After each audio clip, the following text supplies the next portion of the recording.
বিশ্বনবী কাঁদতে কাঁদতে মাথা তুলবেন, বলবেন আল্লাহ, দুনিয়াতে সব নবীরা স্পেশাল দোয়া করেছে, আমি করি নাই, এবার আমি আমার স্পেশাল দোয়াটা করতে চাই, আপনি কবুল করবেন কিনা বলেন।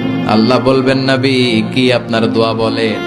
বিশ্বনবী বলবেন, আমার একটা উম্মত যার অন্তরের মধ্যে যাররা পরিমাণ ঈমান আছে, একবার আপনারে আল্লাহ বলে ডেকেছে, একবার আমি বিশ্বনবীর উপর দুরূদ পড়েছে, একবার শাহাদাতের বাণী আমার যে গুনাহগার উম্মত দুনিয়ার বুকে থেকে ঘোষণা দিয়েছে, ওই একটা উম্মত যদি জান্নাতে ঢুকতে না পারে, আপনি আমারে জান্নাতে ঢুকাতে পারবেন না।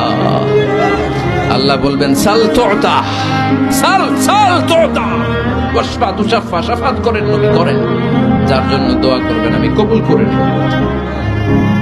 দুনিয়াতে বিশ্বনবী কম কষ্ট সহ্য করে নাই। 3 বছর শিয়াবে আবি তালেবে জেল খেটেছে। কয় বছর? দুর্ভিক্ষের বছরগুলোতে বিশ্বনবীর পেটে দানা পানি ছিল না। কলিজার টুকরা হাসান হুসাইন কই মাছের মতো ছটফট করেছে, জামিনে ক্ষুধার জ্বালায় বেহুশ হয়েছিল।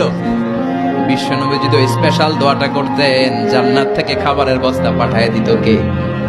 ওই দোয়া করছিলেন? জেলখানায় আল্লাহরে বলছিলেন, আল্লাহ স্পেশাল দোয়া করলাম, জেল থেকে মুক্ত করে দেন, করছিলেন?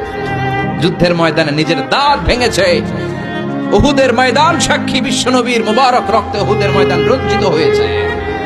সেদিনও বিশ্বনবী ওই দোয়াটা করে নাই। চিল্লায় বলেন ঠিক কিনা? তায়েফের ময়দানে বিশ্বনবী কয়েকটা জায়গায়, 3 জায়গায় বেহুশ হলেন। বিশ্বনবীর মুবারক দেহ বেয়ে রক্ত ঝরলো। ওই কঠিন বিপদের দিনও বিশ্বনবী এই দোয়াটা করেছেন নাকি? কথা বলেন।